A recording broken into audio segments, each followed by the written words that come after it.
नमः शंकर शारदाभ्यां श्री गुरुभ्यो नमः। आप समस्त जनों का हार्दिक स्वागत अभिनंदन है। सामान्य रूप से भी हम जो है अपनी दैनिक दिनचर्या की एक रूपरेखा बनाते हैं कि हमें कब कब क्या क्या कार्य करने हैं। और कोई अगर जीवन में कोई महत्वपूर्ण कार्य करना हो तो उसके लिए भी हम कोई ना कोई जो है रूपरेखा तैयार करते हैं। यदि ऐसे सामान्य कार्यों के लिए भी हम रूपरेखा तैयार करते हैं तो इस अमूल्य जीवन के लिए हम रूपरेखा क्यों ना बनाएं। वैदिक धर्मावलंबियों में उनकी जीवन की रूपरेखा किस प्रकार से होनी चाहिए, इस पर कुछ विचार करते हैं।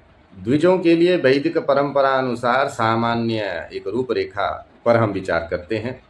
100 वर्ष की पूर्णायु यदि हम लें तो उसमें 1 वर्ष से 25 वर्ष तक जो है खूब निष्ठा से जो ब्रह्मचर्य का पालन करना है और गुरु के सानिध्य में रह करके स्ववेद शाखादि का अंगों सहित स्मृत्यादि सहित जो है अध्ययन जो है करना चाहिए। ये ब्रह्मचर्य आश्रम का जो है सारा जो है जितना भी कर्तव्य होता है इसमें कर लेना चाहिए। 25 के बाद जो है शास्त्रीय वचन है कि अनाश्रमेण तिष्ठेत् क्षणमेकमपि द्विज। क्षण भर भी जो है अनाश्रमी रहना नहीं चाहिए। क्यों? आश्रमादाश्रमं गच्छेत् एष धर्मः सनातनः। एक आश्रम से दूसरे आश्रम में जाना चाहिए, यही जो है सनातन धर्म है। तो ब्रह्मचर्य आश्रम 25 साल तक पूर्ण करके विद्या आदि ग्रहण करके गृहस्थ की ओर हमें जाना चाहिए।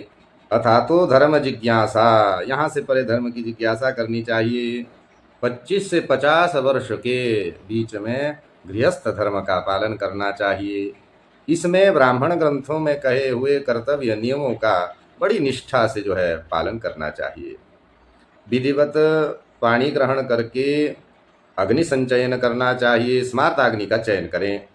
यदि विवाह के समय ना हुआ हो, जब दाय भाग का विभाग होता है उस समय जो है अग्नि का चयन करके ब्राह्मण ग्रंथोक्त सभी कर्तव्यों का पालन करना चाहिए। इससे गृहस्थाश्रम, ब्रह्मा, कर्मकांड और स्थूल शरीर पर जो है इससे जो है विजय प्राप्त हो जाती है। 50 से 75 वर्ष तक जो है हमारा वानप्रस्थाश्रम है। उसमें अथा तो भक्ति जिज्ञासा, इसमें आरण्यक ग्रंथों में कहे हुए समस्त नियमों का हमें पालन करना चाहिए। इससे होगा क्या? भक्ति, वानप्रस्थाश्रम, विष्णु उपासना कांड और स्थूल शरीर अर्थात लोक पर जो है विजय प्राप्त हो जाती है। 75 वर्ष से लेकर के 100 वर्ष के बीच में संन्यास आश्रम होता है। इसमें विधिवत संन्यास्त हो जाना है। उपनिषद ग्रंथों में कहे हुए समस्त नियमों का इसमें पालन करना चाहिए। ज्ञानम संन्यास लक्षणम, इसलिए शास्त्रों में कहा है। इससे ज्ञान, संन्यासाश्रम, शंकर और ज्ञान कांड, कारण शरीर पर विजय प्राप्त हो जाती है। ये सनातन वैदिक धर्मावलंबियों के लिए एक जीवन की सामान्य रूपरेखा है। सभी के आयु वर्ष 100 होंगे ऐसा भी नहीं है। आयु तो अपने पूर्व जन्मार्जित कर्मों के माध्यम से जितनी है उतनी प्राप्त होगी उसके आधार पर, परंतु सबके लिए नियम तो इसी क्रम से चलेगा। तो इस सामान्य सरल रूपरेखा को हम जो अपने जीवन में उतार सकते हैं और यदि शास्त्रोक्त इसमें और भी जो है विषयों को जोड़ा जा सकता अपनी योग्यता के आधार पर, ऐसे यदि हम अपना जीवन यापन करते हैं तो अवश्य अभ्युदय और निश्रेयस होना है। कोई उसे जो है रोक नहीं सकता।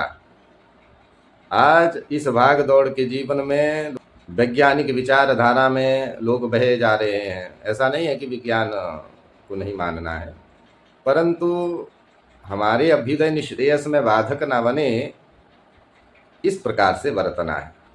और ये सामान्य सरल रूपरेखा भी विज्ञान से कोई कम नहीं है, जो कि आपके अभ्युदय और निश्रेयस को प्रदान करती है। इसलिए जो चाहे कि हमें जो है अपने जीवन को बहुत ही भव्य रूप से एक रूपरेखा में आगे चलाना है, हमें जो है लक्ष्य अभ्युदय और निश्रेयस हमारा लक्ष्य को प्राप्त करना है, तो वो इस रूपरेखा पर चल सकता है। सज्जनों, इसी से कल्याण होना है।